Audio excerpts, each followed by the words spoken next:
یک زمانہ صحبت باولیاء، بہتر از 100 سال تات بیریا۔ ایک لمحہ مولانا روم فرماتے ہیں کہ یک زمانہ صحبت باولیاء، ایک لمحہ اگر اولیاء اکرام کی صحبت میں گزارو، یک زمانہ صحبت باولیاء، ایک لمحہ اگر اولیاء کی صحبت میں گزرے، بہتر از 100 سال تات بیریا۔ ایک لمحہ اولیاء کی صحبت میں گزارنا، مولانا روم فرما رہے ہیں کہ جن کو صرف اہل سنت والجماعت والے نہیں مانتے بلکہ ہر جماعت والے مانتے ہیں، تو آپ فرما رہے ہیں کہ ایک لمحہ اولیاء اکرام کی صحبت اختیار کرو اور 100 سال کی عبادت کا ثواب اپنے پاس لے لو۔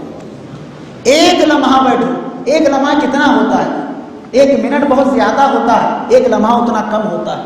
تو ایک لمحہ اگر ہم اولیاء کی صحبت میں بیٹھے تو آپ فرماتے ہیں بہتر 100 سال تات بیریا، ایسی 100 سال تم نے عبادت کر لی کہ جس میں رائے کے برابر بھی دکھاوا نہیں ہے، ایسا ثواب اللہ تبارک و تعالیٰ تمہیں عطا فرمانے والا ہے۔ وہ کب؟ جب تم اگر اولیاء کی صحبت حاصل کر لو۔ ایک لمحہ، اب بتائیے ایک لمحے کی صحبت میں 100 سال کی عبادت کا ثواب مل رہا ہے، تو جن لوگوں نے اپنی زندگیوں کو اولیاء کرام کے نام پر وقف کر دیا ہے تو پھر ان کا عالم کیا ہوگا؟ اب یہ اولیاء کرام کی صحبت کا جو فیض ہے، یہ صرف انسانوں ہی کو نہیں بلکہ اولیاء کرام کی صحبت کا فیض ہر مخلوق کو ملتا ہے۔ اچھے لوگوں کی، نیک لوگوں کی صحبت کا جو فیض ہوتا ہے وہ سب کو ملتا ہے۔ آپ نے اس سے پہلے بھی سنا کہ اصحاب کہف کے کتے کے بارے میں، اصحاب کہف کا جو کتا تھا، کیا آپ بتائیے کیا وہ کتا نمازیں پڑھا کرتا تھا؟ کیا وہ کتا روزے رکھا کرتا تھا؟ کیا وہ کتا کچھ اور نیک اعمال کیا کرتا تھا؟ آپ کو یہ بات معلوم ہونی چاہیے کہ کوئی کتا جنت میں جائے یا نہ جائے لیکن یہ کتا ضرور جنت میں جانے والا ہے۔ کون سا کتا؟ اصحاب کہف کا کتا، یہ کتا ضرور جنت میں جانے والا ہے، کوئی جائے یا نہ جائے جانوروں میں، کیونکہ کچھ ایسے خاص مخصوص جانور ہیں کہ جس کو اللہ تبارک و تعالیٰ جنت میں مقام عطا فرمانے والا ہے۔ اصحاب کہف کا کتا ہے تو کتا، لیکن آپ بتائیے اس نے کیا ایسی عبادت کی کہ جس کو بتایا گیا کہ یہ جنت میں جانے والا؟ اصحاب کہف کے کتے نے کتنے سجدے کیے کہ جس کی بنا پر اسے جنت میں بھیجا جا رہا ہے؟ آپ غور کریے، غور کرنے کا مقام ہے۔ جو اللہ والوں کی جو صحبت ہوتی ہے وہ صحبت کیسی ہے، آپ اس پر غور کریے۔ اصحاب کہف کے آپ دیکھتے ہیں کہ کتا اگر آپ کے بدن کو بھی چھوتا ہوا جائے تو آپ کپڑے بدل کر آتے ہیں نماز کے لیے۔ کتا اگر کسی چیز میں منہ ڈال دے تو وہ ناپاک ہو جاتا ہے۔ اگر کتا پانی میں اگر جو ہے مل جائے اور اس کا پانی اگر آپ کے اوپر اٹھ جائے تو آپ اسی وقت اس کو دھل دیتے ہیں کپڑے کو۔ تو جب کتا اتنا ناپاک ہے تو پھر یہ کتا جنت میں کیوں جائے گا؟ اصحاب کہف کا کتا، اس کتے میں ایسی کیا خوبی تھی؟ یاد رکھیے جب کتے کی جب مثال دی جاتی ہے تو مثال کتے کی اس لیے دی جاتی ہے کبھی کبھی کہ کتے کے اندر کچھ ایسی چیزیں موجود ہیں، اگر وہ چیزیں، وہ خصلتیں، کتے کے اندر کچھ خصلتیں ہیں، اگر وہ خصلتیں انسان کے اندر آ جائے تو اللہ تبارک و تعالیٰ انسان کو ولی کا مقام عطا فرماتا ہے۔ کتے کے اندر ایسی خصلتیں ہیں۔ اب یہ کیا خصلتیں ہیں؟ ایک دو آپ سماعت فرما لیجیے تاکہ آپ کو معلوم پڑے کہ خصلتیں کیا۔ کتے کے اندر خصلت سب سے پہلی یہ ہے کہ وہ مالک اس کا کھانے دے یا نہ دے گھر کا دروازہ نہیں چھوڑتا۔ صحیح ہے؟ بولیے، پالتو کتا جو ہوتا ہے کھانے دیا جائے یا نہ دیا جائے یا اسے 2 دن بھوکا رکھا جائے تو وہ کتا اپنے مالک کا دروازہ کبھی نہیں چھوڑتا، وہ جاتا ہی نہیں۔ اب آپ بتائیے، ہمارا حل لے لیجیے، اس کی ایک کمپیئر کر رہا ہوں میں۔ تھوڑی سی پریشانی آ جائے تو مسجد یاد آتی ہے. کیا اللہ کیا ڈھونڈ گیا میرے سے؟ کیا ہے؟ کیا پورا گلبرگہ میں اکیلا چھوں جو اتنی پریشانی میرے کو دے دی گئی؟ کاروبار نہیں چل رہے، بچے پریشان کر رہے ہیں، یہ وہ تمام چیزیں اللہ تبارک و تعالیٰ یاد آتا ہے. جیسے ہی اللہ تبارک و تعالیٰ عطا فرما دیتا ہے، کاروبار اچھے چلنے لگے، بچے اچھے نکل گئے، تو پھر دیکھیے وہ جو دروازہ تھا اللہ تبارک و تعالیٰ کا، وہ دروازہ پھر انسان بھول جاتا ہے. کتا جو ہے آپ ماریے، آپ اسے 10 کلومیٹر دور لے کر جا کر چھوڑ دیجیے، وہ پھر پلٹ کر راستے کو ڈھونڈتا ہوا آپ کے دروازے پر آ جائے گا. تو یہ جو خصلت ہے یہ انسانوں کے اندر ہونی چاہیے، بندوں کے اندر ہونی چاہیے. چاہے اللہ تبارک و تعالیٰ اس کے کاموں میں خیر و برکت دے یا نہ دے، چاہے اس کے پاس رزق آئے یا نہ آئے، چاہے اس کے پاس خوشی آئے یا نہ آئے، آپ کو خوشی آئی تو سجدہ کروں گا، غم آیا تو سجدہ نہیں کروں گا، یہ چیلنجنگ زندگی نہیں چل سکتی.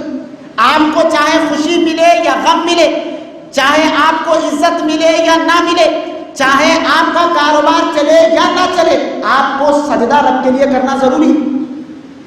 آپ یہ نہیں کہہ سکتے اگر میرے کاروبار چلے گے تو نماز پڑھوں گا، اگر میرے معاملات اچھے ہوں گے تو میں عبادت کروں گا. یہ نہیں ہو سکتا.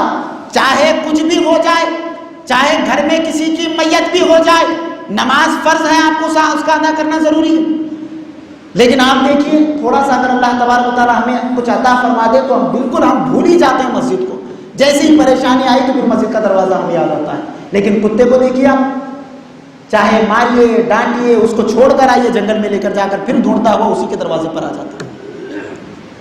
اور وفاداری ایسی کہ مالک کا جو دوست ہے اس کو بھی پہچانتا ہے اور مالک کا جو دشمن ہے اس کو بھی پہچانتا ہے. دوست پر، مالک کے دوست پر نہیں بھونکتا اور مالک کے دشمن پر ضرور بھونکتا ہے. اسی طریقے سے ہمارے اندر بھی یہ بات ہونی چاہیے کہ جو اللہ تبارک و تعالیٰ کا ولی ہے، جو اللہ تبارک و تعالیٰ کا دوست ہے، ہم اس سے محبت کریں، اور جو اللہ تبارک و تعالیٰ کا دشمن ہے ہم اس سے دشمنی کریں. یہ بھی کتے کے اندر عادت موجود ہے. تو اگر ایسی خصلتیں نکالی جائیں، بعض روایتوں میں آئے کہ ایسی 8 یا 9 خصلتیں کتے کے اندر ہیں کہ وہ خصلتیں اگر انسان اپنا لے تو پھر انسان ولایت کا مقام مل سکتا ہے.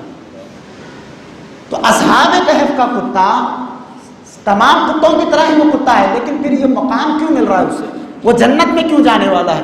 تو وہ جنت میں اپنی عبادت، اپنی ریاضت، اپنے مجاہدے، اپنے سجدے، کسی وجہ سے اصحاب کہف کا کتا جنت میں نہیں جائے گا، بلکہ اصحاب کہف کا کتا اگر جنت میں جائے گا تو صرف اور صرف اصحاب کہف یعنی نیک لوگوں کی صحبت اس کتے نے اختیار کر لی تھی. اللہ تبارک و تعالیٰ اس نیک لوگوں کی صحبت اختیار کرنے کی وجہ سے اس کتے کو بھی جنت میں داخل فرما رہا ہے.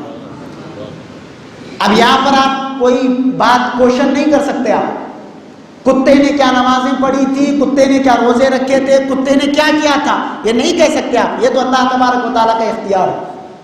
وہ جس کو چاہے جنت دے، جس کو چاہے دوزخ دے. آپ یہ نہیں کہہ سکتے کہ میں نے اتنی نمازیں پڑھی ہیں، یہ پڑھی ہیں، مجھے جنت ہی ملے گی.